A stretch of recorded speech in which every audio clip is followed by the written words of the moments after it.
ಈ ಪಾತ್ರದಲ್ಲಿ ನನ್ನ ಪಾತ್ರ ಚಿಕ್ಕ ಮಗನ ಪಾತ್ರ. ಈ ನಾಟಕದಲ್ಲಿ ನಾನು ಚಿಕ್ಕ ಸೊಸೆಯಾಗಿ ಪಾತ್ರ ವಹಿಸುತ್ತಿದ್ದೇನೆ. ಈ ನಾಟಕದಲ್ಲಿ ಸಹೋದರಿ ಪಾತ್ರವನ್ನು ನಿರ್ವಹಿಸುತ್ತಿದ್ದೇನೆ. ಈ ನಾಟಕದಲ್ಲಿ ನನ್ನ ಪಾತ್ರ ಮಗುವಿನ ಸೋದರ ಮಾವ. ಈ ನಾಟಕದಲ್ಲಿ ನನ್ನ ಪಾತ್ರ ತಮ್ಮ ಪಾತ್ರ.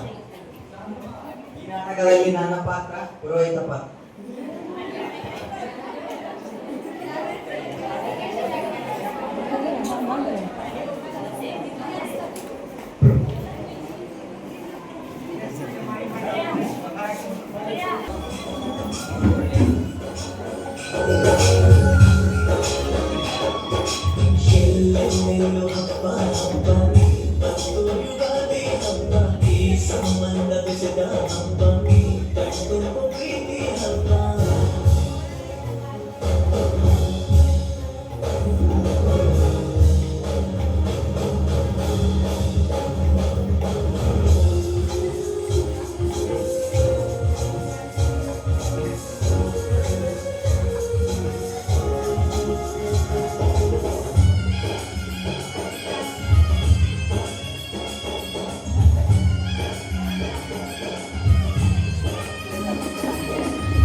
ಎಲ್ಲ ಸೇರಿ ಯುಗಾದಿ ಹಬ್ಬ ಮಾಡುವ ಸಂಭ್ರಮ. ಇಂತಹ ಸಂಭ್ರಮ ನಾವು ಕೂಡು ಕುಟುಂಬದಲ್ಲಿ ನೋಡಲು ಮಾತ್ರ ಸಾಧ್ಯ. ನನ್ನ ಮಗ ಹಿರಿಮಗ ಸೇನಾ ಈ ಕೂಡು ಕುಟುಂಬದ ಸಂಸಾರವನ್ನು ನೋಡಲು ಎಷ್ಟು ಕಷ್ಟಪಡ್ತಾನ. ಅದನ್ನ ನೋಡಿ ನಮ್ಗೆ ನನ್ನ ಮನಸ್ಸಿಗೆ ತುಂಬಾ ನೋವು ಉಂಟಾಗ್ತದೆ. ಆದ್ರೂ ಏನ್ ಮಾಡ್ಲಿ, ನನಗೂ ಪ್ರಾಯವಾಯ್ತು, ಇತ್ಲಿತ್ಲಾಗ ಮರಗೂ ಕೂಡ ಬರ್ತಾ ಇದೆ, ವಯಸ್ಸಾಯ್ತು. ಮಗ ನನ್ಗೊಂದು ಮಾತ್ರೆ ಒಂದು ಲೋಟ ನೀರು ತಗೊಂಡು ಬಾ.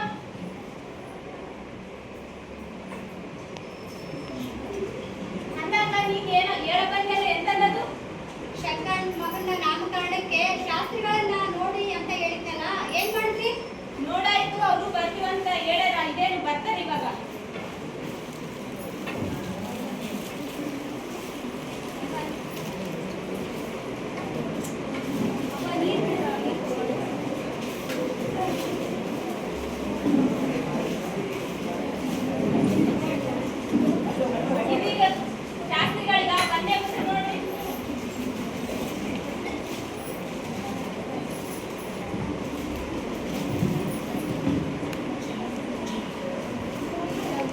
ಹೂವಿನ ಬಳ್ಳಿಯ ಸೋಕಿದಲ್ಲಿ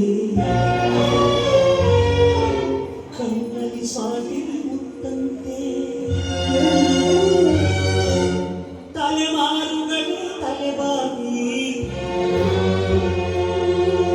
ಮಕ್ಕಳ ನಗುವಿಗೆ ಮರುಳಾಗಿ ನಲಿವುದೆ ನಂಟಿನ ಕಥೆಯಂತೆ.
ಒಂದು ಮಾತು ಹೇಳೋಣ ಬಾ. ಅಪ್ಪ ಅಮ್ಮ ನಾವು ಬೆಂಗಳೂರಿಗೆ ಹೋಗಿ ಸರಿ ಮಗು ಹುಷಾರ್.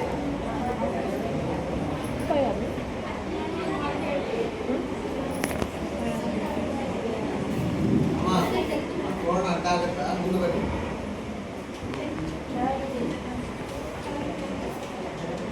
ಅಣ್ಣ ಅಣ್ಣ ನಾವು ಬೆಂಗಳೂರಿಗೆ ಹೊರಟಿದ್ವಿ ಎಲ್ಲ ಮುಗೀತಲ್ಲ. ಇವಾಗ ಈ ಹಬ್ಬದ ವಾತಾವರಣ ನಾಮಕರಣ ಇದೆಲ್ಲ ಸಂಭ್ರಮದಲ್ಲಿ ಒತ್ತೇ ಹೋಗಿದ್ದು ಗೊತ್ತಾಗಿದೆ ನೋಡಿ ಶಂಕರ. ಹೌದಾ ಅಣ್ಣ? ಹಂಗೆ ಇನ್ನೊಂದು ಬೇಜಾರು ವಿಷಯ ಏನಂದ್ರೆ ಈ ವರ್ಷ ನಮ್ಮ ಮಳೆ ಬಂದು ಸರಿ ಆಗದೆ ಬೆಳೆ ಎಲ್ಲ ನಾಶ ಆಗಿ ಭಾಳ ಕಷ್ಟದಲ್ಲಿದ್ದೀವಿ ಶಂಕರ. ಅದಕ್ಕೋಸ್ಕರ ಈ ಕುಟುಂಬಕ್ಕೆ ನೀನೇ ಆಧಾರ ಆಗುತ್ತೆ. ಇವಾಗ ನೀವು ಬೆಂಗಳೂರಿಗೆ ಹೋದ ಕೂಡಲೇ ಫೋನ್ ಮಾಡು, ಹಾಗೆ ಸರಿಯಾಗಿ ಟೈಮ್ಗೆ ದುಡ್ಡು ಕಳಿಸ್ತಾ ಇರು. ನೀನೇ ಶಂಕರ ನಮ್ಮ ಕುಟುಂಬಕ್ಕೆ ಆಸೆ ಇವಾಗ. ಹುಷಾರು, ಮಗುವಿನ ಮಾತ್ರೆ ಔಷಧಿ ಎಲ್ಲ ಇಟ್ಕೊಂಡಿದ್ಯಲ್ಲ? ತಗೊಂಡಿನಿ. ಶಾರದಾ, ಅದಕ್ಕೆ ಬಂದೆ. ಅದಕ್ಕೆ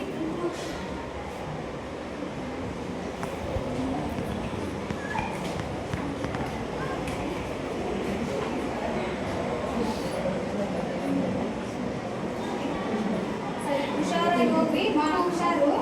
ಊರಿಗೆ ಹೋದ ತಕ್ಷಣ ಫೋನ್ ಮಾಡಿ.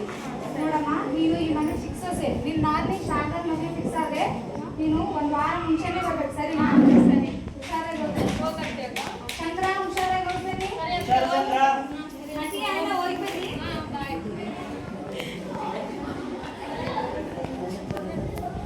ಗೌರಿ, ಒಂದು ಗ್ಲಾಸ್ ನೀರು ಕೊಡಿ.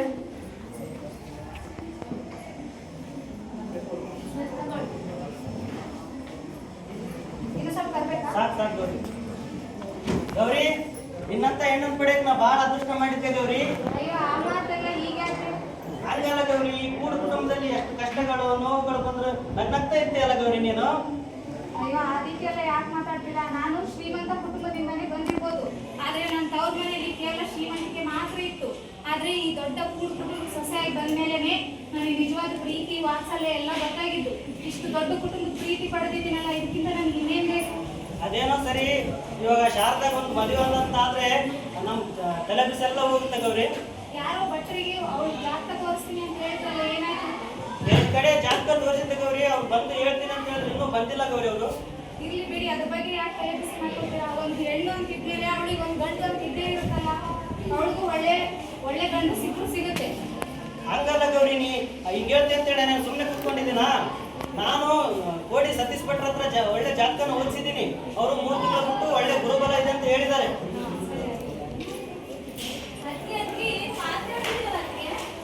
ಅಂದ್ರೆ ನಾನು ನಿಮ್ಮ ಅಣ್ಣ ಮಾತಾಡ್ತಿರೋದು ನೀನು ಕದ್ದು ಕೇಳಿಸ್ಕೊತಿದ್ಯಾ? ಹಂಗಲ್ಲ ಅಂದ್ರೆ ಏನು ಮದ್ವೆ ವಿಚಾರ ಅಂತ ಮಾತಾಡ್ತಿದ್ವಿ. ಹೌದು, ನಾವು ನಿಮ್ಮ ಮದುವೆ ಬಗ್ಗೆನೇ ಮಾತಾಡಿದ್ವಿ. ಅದಕ್ಕೆ ಮದ್ವೆ ಬೇಡ ಅದಕ್ಕೆ ಹೋಗ್ಲಿ. ಹಾಗಾದ್ರೆ ಹೆಂಗಮ್ಮ? ಮೊದಲು ಎಲ್ಲರೂ ಈಗ ಹೇಳೋದು, ಈ ಪಕ್ಕದ ಮನೆ ಸರೋಜನೆ ನೋಡು, ನಿಮ್ಗಿಂತ ಚಿಕ್ಕವಳು ತಾನೇ, ಮದುವೆ ಗಂಡ ಮನೆಗೆ ಹೋಗಿಲ್ವಾ? ಬೇಡ ಅದಕ್ಕೆ ಅಪ್ಪ ಅಮ್ಮನ ಜೊತೆಗೆ ಇರ್ತೀನಿ ಅದಕ್ಕೆ ನಮಗೆ. ಹಾಗೆಲ್ಲ ಮಾತಾಡ್ಬಾರ್ದಮ್ಮ. ಮೊದಲು ಎಲ್ಲ ಹೆಣ್ಮಕ್ಳು ಹೀಗೆ ಹೇಳೋದು, ಮದುವೆಗೆ ಹೋದ್ಮೇಲೆ ಎಲ್ಲ ಸರಿ ಹೋಗುತ್ತೆ. ಬಿಡು, ನೀನು ಅದ್ರ ಬಗ್ಗೆ ಎಲ್ಲ ಯೋಚನೆ ಮಾಡಬೇಡ. ಒಲೆ ಮೇಲೆ ಆರಿಸ್ತೀನಿ, ನಿಮ್ಮ ಅಪ್ಪ ಅಮ್ಮ ಕೊಡ್ಬೋದು. 5 ವರ್ಷಗಳ ನಂತರ ಶಾಣ, ಈ ಪಾಪ ಹೇಳಿ ಅಮ್ಮ, ಏನಾಯ್ತು? ಚೈತ್ರ ನಾಮಕರಣ ಮುಗಿಸಿ ಹೋಗಿ 5 ವರ್ಷ ಆಯ್ತು. ಅಪ್ಪ ಅಮ್ಮ ಹೇಗಿದ್ದಾರೆ ಅಂತಲೂ ಒಂದು ಫೋನು ಮಾಡಿಲ್ಲ. ನಮಗೆ ನೋಡಿದ್ರೆ ಮಗು ನೋಡೋ ಆಸೆ ಆಗಿದೆ. ಹೋಗಂ ನೋಡಿ ಬೆಂಗಳೂರಿಗೆ. ಇವಾಗ ಬೇಡಮ್ಮ, ಊರಲ್ಲಿ ಸ್ವಲ್ಪ ಜಾಸ್ತಿ ಕೆಲಸ ಇದೆ. ಇನ್ನೂ 1 ತಿಂಗಳು ನೋಡೋಣ. ಶಂಕರ ಏನಾದ್ರು ಬಂದಿಲ್ಲ ಅಂದ್ರೆ ಮೊಮ್ಮಗನ ಹತ್ರ ಕರ್ಕೊಂಡು ಹೋಗ್ತೀನಿ ಅಮ್ಮ. ಸರಿ.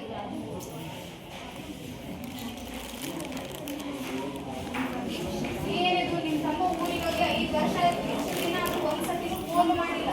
ನಾವೆಷ್ಟೆಲ್ಲ ಜವಾಬ್ದಾರಿ ಬಗ್ಗೆ ಹೇಳ್ಬೇಕು, ಅವ್ನು ಹೀಗೆ ಮಾಡಿದ್ದ ನೋಡಿ. ಶಾರದಾ, ಜೋರ್ತಿಗಮ್ಮ ಯಾರೋ ಬಂದಿದ್ದಾರೆ ಅನ್ಸುತ್ತೆ. ಅಣ್ಣ ಅದಕ್ಕೆ ಬಂದ್ರು. ಬನ್ನಿ ಅದಕ್ಕೆ ಬಾ.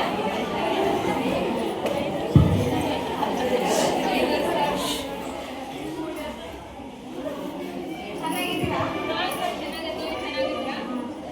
ಏನ್ ಶಂಕರ, ನಮ್ಮ ನೆನಪು ಇವಾಗ ಆಯ್ತಾ? ಹೇಗಿದೆಯಾ? ನಾವು ಚೆನ್ನಾಗಿದ್ದೀವಿ ಶಂಕರ. ನನಗೆ ಬೆಂಗಳೂರಿಗೆ ಹೋಗಿ ಒಂದು ಫೋನ್ ಸಹ ಮಾಡಲಿಲ್ಲ. ಬೆಂಗಳೂರಿಗೆ ಹೋಗಿ 5 ವರ್ಷ ಆಯ್ತು, 5 ರೂಪಾಯಿನೂ ಕಳಿಸಲಿಲ್ಲ. ಈ ಕೂಡು ಕುಟುಂಬದ ಪರಿಸ್ಥಿತಿ ಎಲ್ಲ ನಿನ್ನ ಹತ್ರ ಹೇಳ್ಕೊಂಡಿದ್ದೆ. ಏನು ಪ್ರಯೋಜನ? ನೀನು ಹಂಗೆ ಮಾಡಿದೆ. ಒಂದು ದುಡ್ಡು ಕಳಿಸ್ಲಿಲ್ಲ, ಏನಿಲ್ಲ.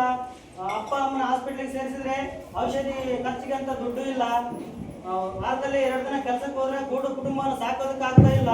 ಸಂಘಗಳ ಸಾಲ ಕಟ್ಟಕ್ಕೆ ಆಗ್ತಿಲ್ಲ. ಎಲ್ಲ ನನ್ನ ಹಣೆ ಬರ. ಅದಕ್ಕೆಲ್ಲ ನಾನೇನ್ ಮಾಡ್ಲಿ? ಸಿಟಿ ಜೀವನ ಎಷ್ಟು ಕಷ್ಟ ಅಂತ ನಿನಗೇನ್ ಗೊತ್ತು? ಅಲ್ಲಿ ಪ್ರತಿಯೊಂದು ವಸ್ತುಗೂ ದುಡ್ಡು ಕೊಟ್ಟು ಕೊಂಡ್ಕೋಬೇಕು, ಗೊತ್ತಾ ನಿನಗೆ? ಬಾಡಿಗೆ ಕಟ್ಟಬೇಕು, ಕರೆಂಟ್ ಬಿಲ್ ಕಟ್ಟಬೇಕು, ಕಡೆಗೆ ಕುಡಿಯೋ ನೀರಿಗೂ ಸಹ ದುಡ್ಡು ಕೊಟ್ಟು ಕೊಂಡ್ಕೋಬೇಕು, ಗೊತ್ತಾ?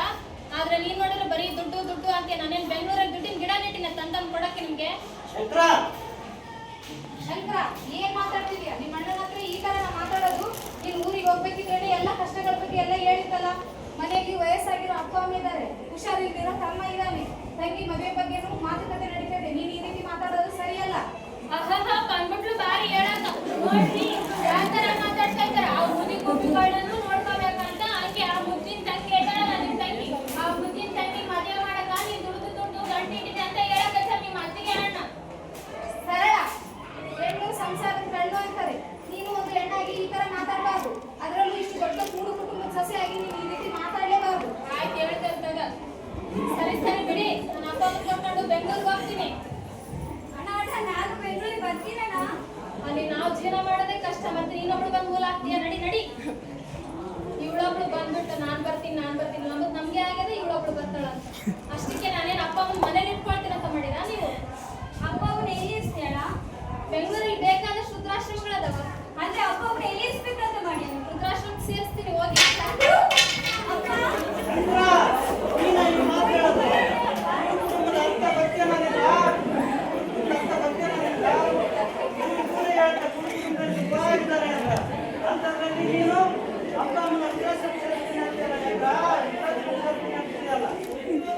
ಇಷ್ಟು ವರ್ಷ ಆಯ್ತು ವೃದ್ಧಾಶ್ರಮ ಕ್ಷೇತ್ರ ಮಾತ್ರ ಬಂದಿಲ್ಲ ನನ್ನಿಂದ. ನೀನು ಅಂತ ಮಗ ಆಗಿ ಅಪ್ಪ ಅಮ್ಮನ ವೃದ್ಧಾಶ್ರಮ ಸೇರಿಸ್ತಿದ್ದೀನಿ ಅಂತೀಯಲ್ಲ ಶಂಕರ. ನಿನ್ನ ಚಿಕ್ಕವರು ಇರ್ಬೇಕಾದ್ರೆ ಸಾಕಿ ಸಲುವಿ ಕಣ್ಣಿಟ್ಟು ಬೆಳೆಸಿದ್ದಾರೆ. ನಿಮ್ಗೆ ಒಳ್ಳೆ ವಿದ್ಯಾಭ್ಯಾಸ ಕೊಡಿಸಿ ಬೆಂಗಳೂರಿಗೆಲ್ಲ ಕಳಿಸಿ ಒಳ್ಳೆ ಉದ್ಯೋಗ ಕೊಡಿಸಿದ್ದಾರೆ. ಅಂತ ಅಪ್ಪ ಅಮ್ಮನ ವೃದ್ಧಾಶ್ರಮ ಸೇರ್ತೀನಿ ಅಂತೇಳಿ ಶಂಕರ. ಹೆಂಗಾರ ಮನಸ್ಸು ಬರುತ್ತೆ ನಿನ್ಗೆ? ಹೆಂಗಾರ ಮನಸ್ಸು ಬರುತ್ತೆ ಶಂಕರ? ನಮ್ಮ ಕೂಡು ಕುಟುಂಬನ ಹೊಡಿಬೇಡ ಶಂಕರ, ಹೊಡಿಬೇಡ. ಕೂಡಿ ಮಾಡಿದ್ರೆ ಸಂತ ಸುಖ ಅಂತ ಹಿರಿಯರು ಹೇಳ್ತಾರೆ. ಅಂತದ್ರಲ್ಲಿ ನಮ್ಮ ಸಂಸಾರ ಹೊಡಿಬೇಡ ಶಂಕರ. ನಮ್ಮ ಮನೆಯ ಮಜ್ಜಿಗೆನ ಬೇರೆ ಮತ್ತೊಡಿ ಹೋಗಿ ಕುಡಿಬೇಡ ಶಂಕರ, ಕುಡಿಬೇಡ. ನಮ್ಮ ಸಂಸಾರನ ಹೊಡಿಬೇಡ ಶಂಕರ, ಹೊಡಿಬೇಡ. ಅಣ್ಣ ಅಣ್ಣ ಅಳಬೇಡಣ್ಣ. ಸಣ್ಣವರಿದ್ದಾಗ ಎಷ್ಟು ಚಂದ ಇದ್ವಿ. ಬೆಳೀತಾ ಬೆಳೀತಾ ನಮ್ಮ ಈ ಕೂಡು ಕುಟುಂಬಕ್ಕೆ ಯಾವ ಕೆಟ್ಟ ದೃಷ್ಟಿ ಬಿತ್ತೋ ಏನು? ಅಣ್ಣ ಅಣ್ಣ ಮಾತಾಡೋಣ. ಯಾಕಣ್ಣ ಅಷ್ಟು ದೂರದ ಬೆಂಗಳೂರಿಗೆ ಹೋಗಿ ದುಡಿಬೇಕಣ್ಣ? ಇಲ್ಲಿ ಊರಾಗಿದ್ದು ಅಪ್ಪ ಅಮ್ಮನ ಜೊತೆಗೆ ಚೆನ್ನಾಗಿರ್ಬೋದಲ್ಲಣ್ಣ? ಅಣ್ಣ ನನ್ ಮದ್ವೆನೇ ಬೇಡಣ್ಣ. ಅಣ್ಣ ಅಪ್ಪ ಅಮ್ಮನ ಮುಖ ಒಂದ್ಸಲ ನೋಡೋಣ.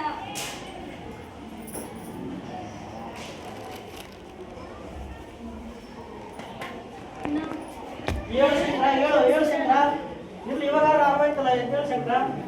ಅಣ್ಣ ನನ್ನ ದಯವಿಟ್ಟು ಕ್ಷಮಿಸಿಬಿಡಣ್ಣ. ಇಂಥ ಕೂಡು ಕುಟುಂಬನ ಒಡೆಯ ಕೆಟ್ಟ ನಿರ್ಧಾರ ಮಾಡಿಬಿಟ್ಟಿದ್ದೆ ಅಣ್ಣ. ನಾನು ಚಿಕ್ಕ ವಯಸ್ಸಲ್ಲಿದ್ದಾಗ ದೂರದ ಹಾಸ್ಟೆಲ್ ಬಿಟ್ಟರೆ ದೂರ ಓದಕ್ಕೆ ಕಳಿಸಿದೆ. ಅದರಿಂದಾಗಿ ಕೂಡು ಕುಟುಂಬದ ಬೆಲೆನೇ ಗೊತ್ತಾಗಿಲ್ಲ ಅಣ್ಣ ನನಗೆ. ಬಂಗಾರದಿಂದ ಅಪ್ಪ ಅಮ್ಮನ ನೋಡ್ಕೊಳ್ಳಾರ್ದವ್ರನ್ನ ವೃದ್ಧಾಶ್ರಮ ಕಳಿಸೋ ನಿರ್ಧಾರ ಮಾಡಿಬಿಟ್ಟೆ ಅಣ್ಣ. ನನ್ನ ದಯವಿಟ್ಟು ಕ್ಷಮಿಸೋಣ. ನನ್ನ ಹೇಳು ಶಂಕರ, ಹೇಳು. ಎಲ್ಲ ಇವಳಿಂದ ಆಗಿದ್ದು ಮನೆ ಈಗಲಾದರೂ ನೀವು ಕೆಟ್ಟ ಬಿದ್ದು ಎಲ್ಲರಿಗೂ ಕ್ಷಮೆ ಕೇಳು.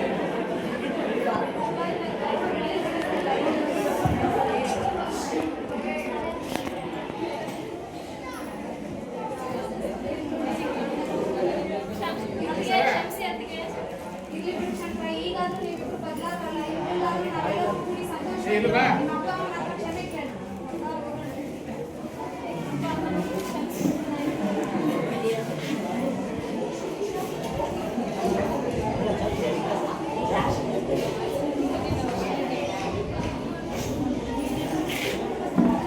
ಬನ್ನಿ ಬಿಡ್ರೆ. ಏನ್ ಸಮಾಚಾರ ನಮ್ಮನೆ ಕಡೆ?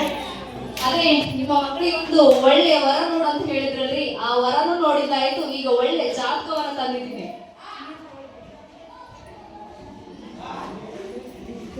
ನೋಡಿ ಒಳ್ಳೆ ಜಾತಕ ತಂದಿದ್ದಾರೆ ಭಟ್ರು. ಜಾತಕದ ಜೊತೆಗೆ ಒಳ್ಳೆಯ ಮುಹೂರ್ತವೂ ಸಹ ಇದೆ. ಮುಂದಿನ ತಿಂಗಳವೇ ಆ ಮುಹೂರ್ತದಲ್ಲಿ, ಶುಭ ಮುಹೂರ್ತದಲ್ಲಿ ನಿಮ್ಮ ಮಗಳ ಮದುವೆಯನ್ನು ಮಾಡಿಬಿಡಿ.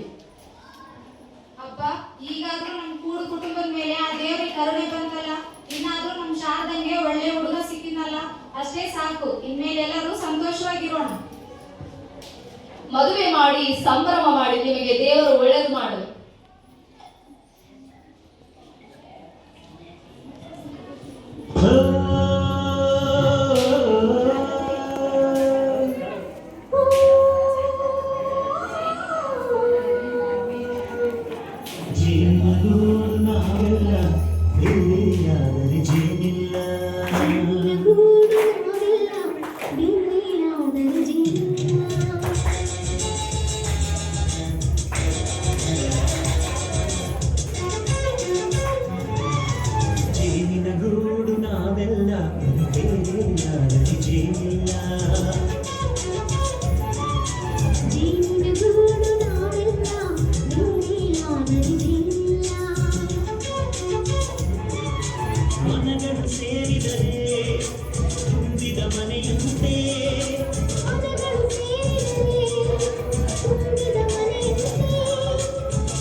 ಈ ನಾಟಕದ ಮುಖ್ಯ ಉದ್ದೇಶವೇನೆಂದರೆ